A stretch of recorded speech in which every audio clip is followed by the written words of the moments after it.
خدا کے زندہ اور پاک کلام میں سے پیدائش کی کتاب اس کا 29واں باب۔ اور یعقوب آگے چل کر مشرقی لوگوں کے ملک میں پہنچا، اور اس نے دیکھا کہ میدان میں ایک کنواں ہے، اور کنویں کے نزدیک بھیڑ بکریوں کے 3 ریوڑ بیٹھے ہیں، کیونکہ چرواہے اسی کنویں سے ریوڑوں کو پانی پلاتے تھے، اور کنویں کے منہ پر ایک بڑا پتھر دھرا رہتا تھا۔ اور جب سب ریوڑ وہاں اکٹھے ہوتے تھے، تب وہ اس پتھر کو کنویں کے منہ پر سے ڈھلکاتے اور بھیڑوں کو پانی پلا کر اس پتھر کو پھر اسی جگہ کنویں کے منہ پر رکھ دیتے تھے۔ تب یعقوب نے ان سے کہا، اے میرے بھائیو، تم کہاں کے ہو؟ انہوں نے کہا، ہم ہاران کے ہیں۔ پھر اس نے پوچھا کہ تم نحور کے بیٹے لابن سے واقف ہو؟ انہوں نے کہا، ہم واقف ہیں۔ اس نے پوچھا، کیا وہ خیریت سے ہے؟ انہوں نے کہا، خیریت سے ہے، اور وہ دیکھ اس کی بیٹی راخل بھیڑ بکریوں کے ساتھ چلی آتی ہے۔ اور اس نے کہا، دیکھو، ابھی تو دن بہت ہے اور چوپایوں کے جمع ہونے کا وقت نہیں، تم بھیڑ بکریوں کو پانی پلا کر پھر چرانے کو لے جاؤ۔ انہوں نے کہا، ہم ایسا نہیں کر سکتے جب تک کہ سب ریوڑ جمع نہ ہو جائیں۔ تب ہم اس پتھر کو کنویں کے منہ پر سے ڈھلکاتے ہیں اور بھیڑ بکریوں کو پانی پلاتے ہیں۔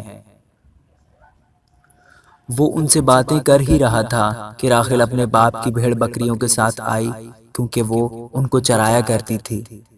جب یعقوب نے اپنے ماموں لابن کی بیٹی راخل کو اور اپنے ماموں لابن کے ریوڑ کو دیکھا تو وہ نزدیک گیا اور پتھر کو کنویں کے منہ پر سے ڈھلکا کر اپنے ماموں لابن کے ریوڑ کو پانی پلایا۔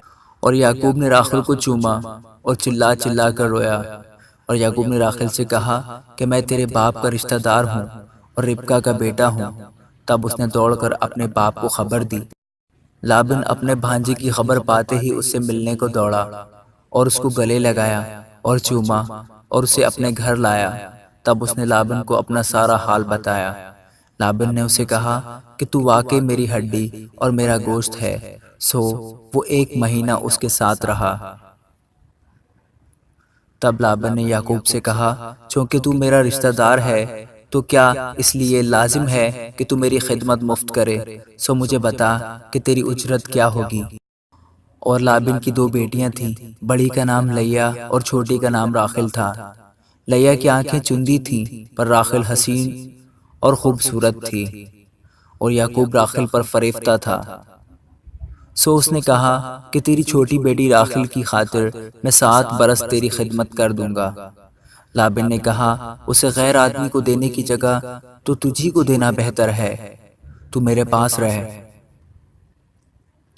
چنانچہ یعقوب 7 برس تک راخل کی خدمت کرتا رہا، پر وہ اسے راخل کی محبت کے سبب سے چند دنوں کے برابر معلوم ہوئے۔ اور یعقوب نے لابن سے کہا کہ میری مدت پوری ہو گئی، سو میری بیوی مجھے دے تاکہ میں اس کے پاس جاؤں۔ تب لابن نے اس جگہ کے سب لوگوں کو بلا کر جمع کیا اور ان کی ضیافت کی، اور جب شام ہوئی تو اپنی بیٹی لیا کو اس کے پاس لے آیا، اور یعقوب اس سے ہم آغوش ہوا۔ اور لابن نے اپنی لونڈی زلفا اپنی بیٹی لیا کے ساتھ کر دی کہ اس کی لونڈی ہو۔ جب صبح کو معلوم ہوا کہ یہ تو لیا ہے، تب اس نے لابن سے کہا کہ تو نے مجھ سے یہ کیا کیا؟ کیا میں نے جو تیری خدمت کی وہ راخل کی خاطر نہ تھی؟ پھر تو نے کیوں مجھے دھوکہ دیا؟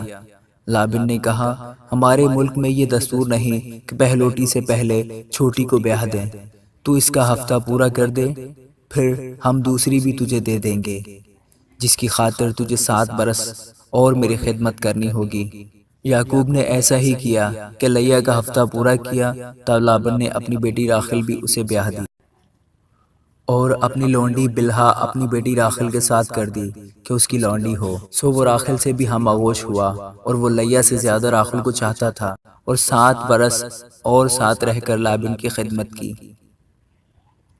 اور جب خداوند نے دیکھا کہ لیا سے نفرت کی گئی تو اس نے اس کا رحم کھولا، مگر راخل بانجھ رہی۔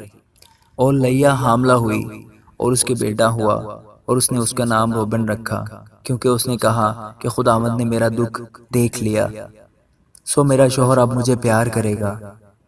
وہ پھر حاملہ ہوئی اور اس کے بیٹا ہوا، تب اس نے کہا کہ خداوند نے سنا کہ مجھ سے نفرت کی گئی، اس لیے اس نے مجھے یہ بھی بخشا۔ سو اس نے اس کا نام شمعون رکھا۔ اور وہ پھر حاملہ ہوئی اور اس کے بیٹا ہوا، تب اس نے کہا کہ اب اس بار میرے شوہر کو مجھ سے لگن ہوگی، کیونکہ اس سے میرے 3 بیٹے ہوئے، اس لیے اس کا نام لاوی رکھا۔ اور وہ پھر حاملہ ہوئی اور اس کے بیٹا ہوا، تب اس نے کہا کہ اب میں خداوند کی ستائش کروں گی، اس لیے اس کا نام یہودا رکھا۔ پھر اس کی اولاد ہونے میں توقف ہوا۔ آمین۔